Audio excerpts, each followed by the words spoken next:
देहरी, बस यहीं रोक दो। आवाज सुनते ही पवन ने रिक्शा एक बड़े से मकान के सामने रोक दिया। अपने गमछे से पसीना पोंछते हुए पैसे मिलने का इंतजार करने लगा। आज होली थी। चटक धूप में रिक्शा चलाना कठिन हो गया था। लड़की रिक्शे से उतरी और उसे एक नोट थमाकर तेजी से चल दी। पवन ने विरोध किया, मैडम बात तो 15 रुपए की हुई थी। उसकी बात पूरी होती तब तक वह लड़की मकान के भीतर जा चुकी थी। पवन ने उस बड़े से मकान को घूर कर देखा और मन ही मन बड़बड़ाया। गरीब का मेहनताना देते जान निकलती है। खाने का समय हो गया था। वह रिक्शा लेकर उस होटल की तरफ चल दिया जहां उसके जैसे रिक्शे वाले तथा दिहाड़ी मजदूर खाना खाते थे। 3 महीने पहले वह इस शहर में ये सोचकर रिक्शा चलाने आया था कि कमाई से कुछ बचाकर घर भेज दिया करेगा। किंतु हालात ये थे कि जो कमाई होती थी उसमें से रिक्शे का किराया देने के बाद मुश्किल से 2 वक्त खा पाता था। रहने का कोई ठिकाना नहीं था। रात फुटपाथ पर सोकर गुजारता था।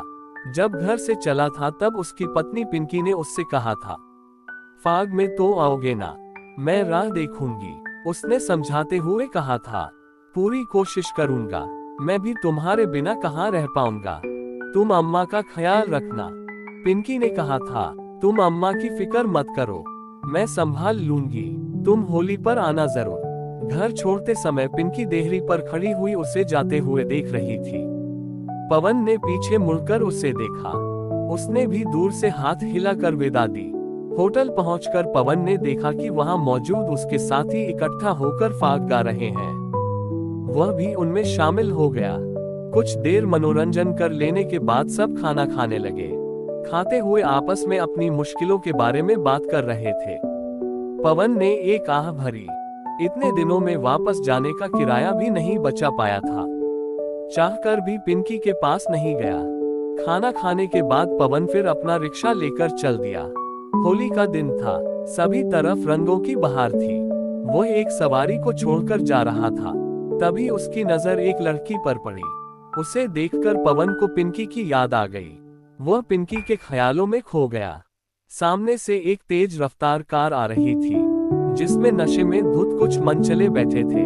कार उसके रिक्शे को टक्कर मारकर निकल गई। एक शोर सा उठा। आसपास भीड़ जमा हो गई।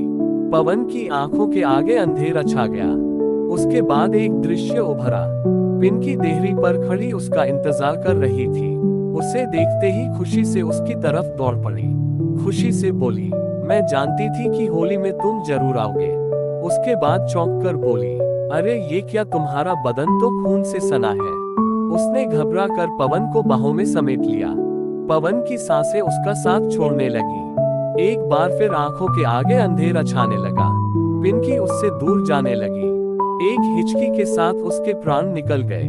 खून से लथपथ पवन की लाश सड़क पर पड़ी थी।